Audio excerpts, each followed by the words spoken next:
Video पर तुम लोग 5 ऐसे अमेजिंग हेडशॉट ट्रिक्स जानो। अगर पांचों ट्रिक्स को तुम लोग सीख जाते हो तो तुम लोग किसी भी गन से गजब के हेडशॉट्स मार सकोगे। ये तो टट्टी है। तो बेसिकली इस वीडियो पर होने क्या वाला है वो समझो। तो वीडियो पे SMG गन्स की कुछ स्पेशल ट्रिक्स को बताई जाए। M10, 14, M187 शॉटगन और डेजर्ट ईगल जैसे गनों की हेडशॉट ट्रिक्स को भी बताई जाएगी। और सबसे स्पेशल तो ये है कि इस वीडियो पर तुम लोग सुपर जंप ट्रिक को भी सीख पाओ। अब इतने छोटे से वीडियो पर इतने सारे ट्रिक्स को एक्सप्लेन करूंगा, तो इसके लिए इस वीडियो पर लाइक एंड चैनल को सब्सक्राइब तो बनता है। लेकिन जल्दी से तुम लोग अपने फेवरेट गन का नाम कमेंट में जरूर बता दो। सभी अपने फेवरेट गन का नाम कमेंट करो तो देखते हैं कि कौन विनर बनता है। एनीवेज गाइस, सबसे पहले बात करते हैं ट्रिक नंबर 1, जिसका नाम है सेकंड फायर टेक्निक। इस पर तुम्हें तब तक वेट करना है जब तक कि तुम्हारा एनिमी फायरिंग ना करे। बेसिकली तुम्हें तब तक फायरिंग नहीं करना है जब तक कि तुम्हारा आगे वाला एनिमी फायरिंग स्टार्ट ना करे, क्योंकि इससे तुम्हें फायदा ये होगा कि जैसे तुम्हारा एनिमी फायरिंग करना स्टार्ट करे तो उस समय पर तुम्हारा एनिमी बिल्कुल स्ट्रेट पर खड़ा हो। और ये चीज तुम्हें पता होगा कि जैसे बंदे स्ट्रेट होते हैं तो इस पर हल्का सा ड्रैग करने पर भी बंदे को हेडशॉट लगते हैं। इस क्लिप को तुम लोग ध्यान से देखना। यहाँ पर मैं चाहता तो पहले भी फायर कर सकता था, लेकिन मैंने वेट किया क्योंकि अगर हम पहले फायरिंग करते तो एनिमी हमें पहले हेडशॉट मार, और इसीलिए तुम्हें पहले फायरिंग नहीं करना है बल्कि एनिमी को फायर करने देना। और ऐसे में तुम्हें एक चीज का ध्यान रखना है कि तुम्हें हमेशा अपने फायर बटन को स्ट्रेट ड्रैगिंग करना। मतलब इस ट्रिक का यूज करने पर तुम्हें अपने फायर बटन को भी स्ट्रेट ड्रैग करना है, यानी कि सीधा ड्रैग करना है। ये trick basically desert eagle, wood picker, SKS and SVD जैसे गनों पर वर्क करे। सिंपली देखो, डेजर्ट ईगल जैसे गनों के लिए जो ड्रैग टेक्निक होता है वो बेस्ट होता है तुम्हारा स्ट्रेट ड्रैग। लेकिन हाँ, जब तुम लोग मिड रेंज पर हो या फिर तुम लोग लॉन्ग रेंज पर हो, क्योंकि लॉन्ग रेंज पर या फिर मिड रेंज पर ही तुम्हारा सीधा ड्रैग वर्क करता है, हेडशॉट्स भी लगते हैं। मगर क्यों? लेकिन जब भी तुम लोग शॉर्ट रेंज से फायरिंग करो तो यहाँ पर हमेशा तुम्हें रोटेशन ड्रैग का ही यूज करना, क्योंकि शॉर्ट रेंज पर तुम लोग अगर रोटेशन नहीं करते तो तुम्हारे ज्यादा से ज्यादा बुलेट्स बंदे को बॉडी शॉट ही लगेंगे। इसका नाम है नूब वॉक हेडशॉट। भले ही इस ट्रिक को तुम लोग जानते हो, लेकिन इसका जो रियल ट्रिक है उसको तुम्हें पता नहीं हो। अब तुमने भी मेरे वीडियोस में देखा होगा कि मैंने नूब वॉक करके 4 बंदे को हेडशॉट्स मारा। अब देखो, कुछ बंदे नूब वॉक ट्रिक को इस तरह से करते हैं, वो सिंपली अपने कर्सर बटन का यूज करते रहते हैं और करते रहते हैं। ऐसा करने से आगे वाला एनिमी तुम्हें कभी भी हेड मार सकता है और तुम लोग हार सकते हो। तो इसकी जो रियल टेक्निक है वो समझो।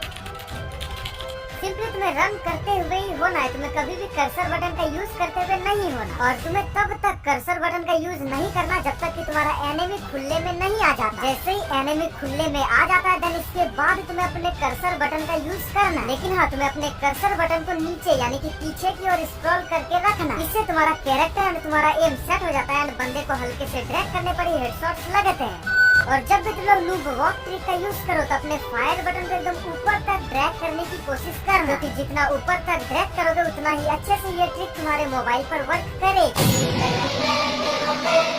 ये बेसिकली SMG गन्स यानी कि UMP, MP40 जैसे सारे SMG गन्स के लिए हेडशॉट ट्रिक। अब देखो, तुम लोग जब भी UMP गन का यूज कर रहे होते हैं, इस पर क्या होता है, तुम्हारे हेडशॉट्स नहीं बल्कि ज्यादा से ज्यादा बुलेट्स बॉडी शॉट लगते हैं। अब तुम्हारे ज्यादातर बॉडी शॉट लगने का कारण होता है तुम्हारा एम पोजीशन और तुम्हारा ड्रैग टेक्निक। अगर मैं सिंपली तुम लोगों से ये बोलूं कि तुम लोग अपने एम को बंदे के बॉडी पर इस पार्ट पर रख लो, कभी कभी एनिमी सामने होता है तो कभी कभी एनिमी काफी ज्यादा लॉन्ग रेंज पर होता है। अब अगर बंदे दूर पर होंगे तो तुम लोग अपने एम को सेट कभी भी नहीं कर पाओ, और इसीलिए तुम्हें सिंपली क्या करना है, स्कोप को इन एंड आउट करना है। मतलब कि फायरिंग करने से पहले सिंपली तुम्हें अपने एम को बंदे के आसपास रखने के बाद अपने स्कोप को इन एंड आउट करना। इससे अपने आप ही तुम्हारा एम बंदे के परफेक्ट पोजीशन पर सेट हो जाएगा। और जिनको विश्वास नहीं हो रहा वो सिंपली देख, अब मैं यहाँ से अपने स्कोप को इन एंड आउट करता हूँ तो मेरा जो एम था वो ऑटोमेटिक से बंदे के इस पार्ट पर सेट हो गया। अब सिंपली मैं थोड़ा सा दूर आ चुका है एंड यहाँ से मैं फिर से अपने स्कोप को इन एंड आउट करता हूँ एंड यहाँ पर तुम लोग देखोगे कि मेरा जो एम था सेम पोजीशन पर सेट हुआ। यानी कि हम लोग किसी भी पोजीशन से अगर इस ट्रिक का यूज करें तो ऑटोमेटिक से एम परफेक्ट पोजीशन पर सेट हो जाएगा।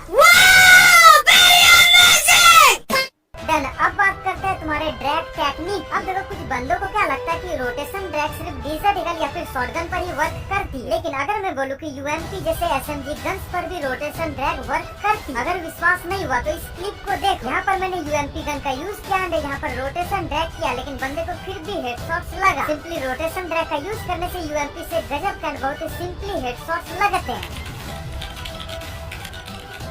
अब तुम लोग बोलोगे कि अगर MP40 गन पर स्कोप तो है ही नहीं, तो फिर हम लोग अपने एम को सेट कैसे करें? तो सुनो, MP40 गन की एक्यूरेसी UMP गन से कम होती है। इस कारण से तुम्हारा एम अगर इधर उधर भी रहता है तो हल्के से ड्रैग पर भी हेडशॉट्स लगने के चांसेस ज्यादा होते हैं। और इसीलिए तुम लोग MP40 गन पर अपने एम को रेड करना एंड अपने ड्रैग टेक्निक को रोटेशन ड्रैग का यूज करना।